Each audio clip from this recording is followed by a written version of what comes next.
கேரளாவில் தமிழர்கள் 2 பேரிடமிருந்து 35 லட்சம் ரூபாய் பறிமுதல் செய்யப்பட்டிருக்கிறது. உரிய ஆவணங்கள் இன்றி பணம் எடுத்து சென்ற இருவரையும் பிடித்து ரயில்வே போலீசார் விசாரணையை மேற்கொண்டிருக்கிறார்கள். இதுபற்றிய கூடுதல் தகவல்களை தருவதற்காக செய்தியாளர் சந்தோஷ் இணைகிறார். சந்தோஷ், இதுபற்றிய விவரங்கள் தெரிய வந்திருக்கிறதா? தமிழகத்தை இந்த கடையநல்லூர் பகுதியைச் சேர்ந்த அப்துல் அசீஸ் மற்றும் பாலாஜி இந்த இரு இடத்துலதான் 35 லட்சம் ரூபாய் பணம் உரிய ஆவணங்கள் இன்றி பறிமுதல் செய்யப்பட்டிருக்கிறது. கொல்லம் புனலூர் ரயில் நிலையத்துலதான் இந்த சோதனையின் போது இந்த பணமானது பிடிபட்டிருக்கிறது.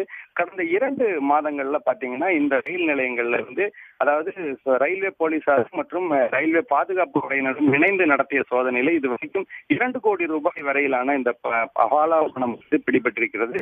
இன்று அதிகாலை நடந்த சோதனையில பாத்தீங்கன்னா இன்றைக்கு சென்னையிலிருந்து சென்னை எக்மோர் ரயில்ல தான் ஜெனரல் கம்பார்ட்மெண்ட்ல இந்த சோதனையானதை நடத்தியிருக்கிறார்கள். அப்போதுதான் இருவரும் பாத்தீங்கன்னா இந்த 35 லட்சம் ரூபாய் பணத்தை இடுப்பிலையும் அதே போல கையில் வைத்திருந்த பையிலையும் சேர்த்துதான் இந்த பணத்தை வைத்திருந்திருக்கிறார்கள்.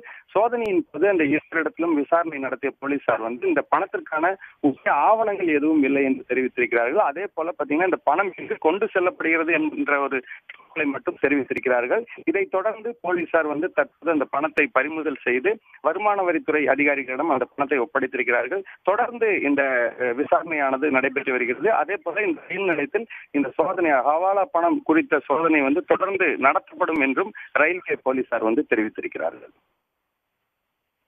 தங்களுடைய விவரங்களுக்கு நன்றி சந்தோஷ். உடனுக்குடன் செய்திகளை தெரிந்து கொள்ள சன் நியூஸ் பெல் ஐகானை கிளிக் பண்ணுங்க.